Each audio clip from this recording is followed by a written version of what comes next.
ক্ষেত্রে আমরা এই তথ্যগুলি পাওয়ার পরে আমাদের যে সাইবার টিম তারাও কাজ করে এবং সর্বশেষ আমাদের কাছে অভিযোগ করে আসলে আমাদের মাননীয় ধর্মমন্ত্রী মহোদয় উনি গেছিলেন হলো তার নিজ জেলা জামালপুরে সাবেক প্রতিমন্ত্রী রাশেদ মোশাররফের ওয়াইফ হাসনা মোশাররফের জানাজায় গেছিলেন। জানাজায় যাওয়ার পরে মন্ত্রী মহোদয় জানাজার সময়ই তার পকেট থেকে তার দামি মোবাইলটা নিয়ে যায়। উনি আমাকে টেলিফোন করেছেন, আমাদের ঊর্ধ্বতন কর্তৃপক্ষ টেলিফোন করেছেন, ওনার মোবাইলটা মধ্যে অনেক তথ্য ছিল, এটা নিয়ে গেছে এবং জিডি করা হয়েছে। সেই জিডির ভিত্তিতে আমাদের যে ডিবি সাইবার স্পেশাল ক্রাইম উত্তর বিভাগের তারেকের নেতৃত্বে তার যে টিম আছে তারা সবাই মিলে কাজ করে এই মোবাইলটি তারা উদ্ধার করেছে মালয়েশিয়া থেকে। এবং আপনারা জানেন যে এই চোর চক্রের সদস্যরা তাদের 5টা গ্রুপ লোক, 5-8টা গ্রুপ হলো ঢাকাতে থাকে। তারা কোনো সময় পকেট থেকে 2 আঙ্গুলে চুরি করে নিয়ে যায়, অথবা তারা কোনো সময় ছু মেরে নিয়ে যায় ঢাকা শহরে। আর ঢাকার বাহিরেও আরো অনেক মোবাইল চোর চক্র আছে। তাদের কাজটা হচ্ছে কোনো বড় বড় সমাবেশ হলে, জানাজা হলে, নামাজ হলে বা তারাবি হিসেবে তারাবি হলে, অর্থাৎ যখন নামাজ পড়তে যায় অথবা জনসমাবেশে, তখন তারা ওই একটা গ্রুপ তারা কাজ করে, তারা তখন মোবাইলটা পকেটে যদি কেউ বুঝে ফেলে, তখন দেখা যাচ্ছে যে অন্যরা তার চুরির অন্য সদস্যরা ওই যার চুরি হয়েছে তারই ঘিরে রাখে, অর্থাৎ পলামনটা সুযোগ করে দেয়। এইভাবে মানে ঢাকা সহ ঢাকার আশপাশের এলাকায় সারা বাংলাদেশে 80টি গ্রুপ কাজ করে। তাদের নেতৃত্ব হচ্ছে জাকির হোসেন।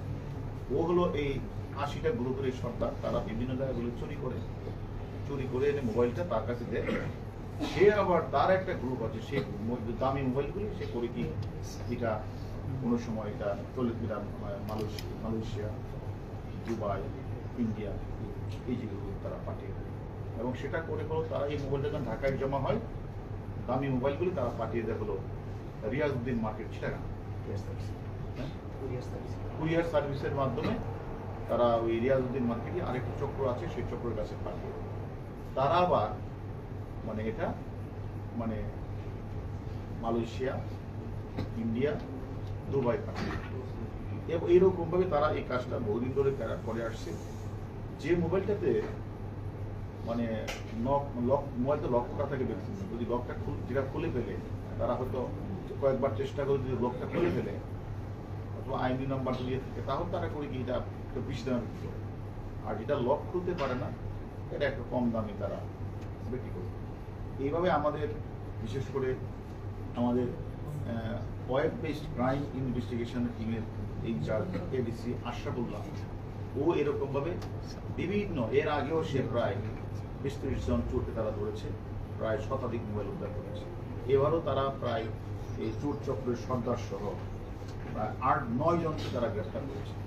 গ্রেফতার করে তাদের দেওয়া তথ্য মতে আমাদের মাননীয় মন্ত্রী মহোদয় মোবাইলটা তার পকেট থেকে চুরি করেছিল মুন্না সেটা রাসেলকে দিয়েছে। রাসেল বুরহানের কাছে 50,000 টাকা বিক্রি করছে। বুরহান এটাকে হিরোর মাধ্যমে হিরোকে দেয়, হিরো এটা মালয়েশিয়া পাঠিয়ে দেয়।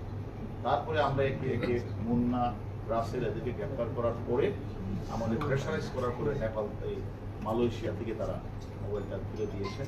এবং এরকম ভাবে তারা ভিআইপিদের টার্গেট করে অথবা আমলা বা সরকারি কোনো কর্মকর্তা যারা হয়তো কোনো সময় জানা যায়, কোনো সময় তারা বিভিন্ন মানে সামাজিক অনুষ্ঠানগুলিতে যায়, অথবা রাজনীতিবিদ বলে তারা যখন অনেকে আছে যারা মিটিংয়ে যায়, এইগুলিতে তারা উদ্বেগ থাকে। এইভাবে মানুষের দামি মোবাইলগুলি চুরি হয়ে যাচ্ছে। মোবাইল চুরি এটা যেমন একটা চুরি হচ্ছে শুধু না, এর ভিতরে একটা মানুষের অনেক তথ্য থাকে, ছবি থাকে, মানে এগুলি মানে সে বহুদিন ধরে লালন করছে। দেখা গেল মোবাইলটা চুরি হয়ে যাওয়ার পরে সে অত্যন্ত অসহায়ত্ব বোধ করে এবং সেটার মধ্যে অনেকগুলি নাম্বার থাকে, নাম্বারগুলি কিন্তু অনেক কষ্ট হয়।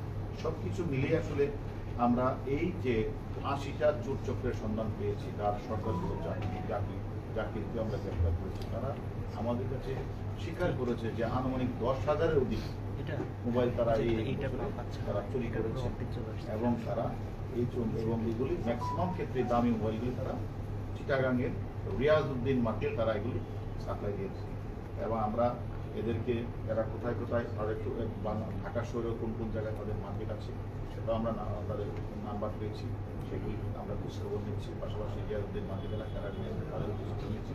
আমরা মনে করি এই যে এরা এই যে কাজটা তারা করছে, এটা আমি মনে করি আমাদের ডিবির প্রত্যেকটা টিমই এলাকা আছে এবং তারা এই কাজগুলি করছে। আমি মনে করি এই 9 জন যে বিভিন্ন এলাকা থেকে গ্রেপ্তার করা হয় এবং তাদের যে অন্যতম পৃষ্ঠপোষক কামরুজ্জামান হিরো ফোনটি যে মালয়েশিয়া পাঠিয়ে দেয়, এই ফোনটিকে আমরা মালয়েশিয়ায় ফেরত সক্ষম হয়েছি। আসলে আমরা এই কথাগুলি কিন্তু প্রায়ই বলি যে আমরা অনুমোদিত বিক্রয় কেন্দ্র ছাড়া কোনো ব্যক্তির নিকট যেন আমরা মোবাইলগুলি ক্রয় না করি, এগুলো আমরা প্রায়ই বলি। পুরাতন মোবাইল তো কেনাই যাবে না। আর অনেকে দেখবেন রাস্তাঘাটে বলবে যে আমার চিকিৎসা দরকার, আমার মোবাইলটা কিছু করতে চাই, একটু টাকা লাগবে, এরকম মানবিক কাজও করার দরকার। মোবাইলের পূর্ণাঙ্গ প্রতিষ্ঠান রসিদ ছাড়া মোবাইল ক্রয় করা যাবে না। পাঞ্জাবির পকেটে মোবাইল না রাখাই শ্রেয়, কারণ যারা ম্যাক্সিমাম ক্ষেত্রে যারা নামাজ পড়তে যায় বা জানাজা পড়তে যায়, সেক্ষেত্রে পাঞ্জাবি থাকে তারা তখন উচ্চ করে তারা এগুলি নামাজ পড়ে বা জানাজা করে ওই পাঞ্জাবিতে তারা মোবাইলটা সেই সময় নিয়ে যায়। এবং মোবাইল ফোনের স্ট্রং পাসওয়ার্ড ব্যবহার করতে হবে, যাতে তারা পাসওয়ার্ড না খুলতে না পারে। মোবাইল চুরি হলে মিথ্যা তথ্য না দিয়ে হারানোর জিডি না করে চুরি মামলা করা। এবং আমরা দেখেছি যে অনেকেই মোবাইলটা যখন চুরি হয় তখন তারা জিডি বন্ধ করতে চায় না। আমাদের আমাদের হলো বিনীত আবেদন যে মোবাইল চুরি সাথে সাথে একটা চুরির মামলা করতে হবে। তাহলে আমরা যদি কখনো মোবাইলটা উদ্ধার করতে পারি তাহলে আপনাদেরকে আমরা দিতে পারবো। ধন্যবাদ সবাই। আচ্ছা, এই চুরির ঘটনা আপনারা জানেন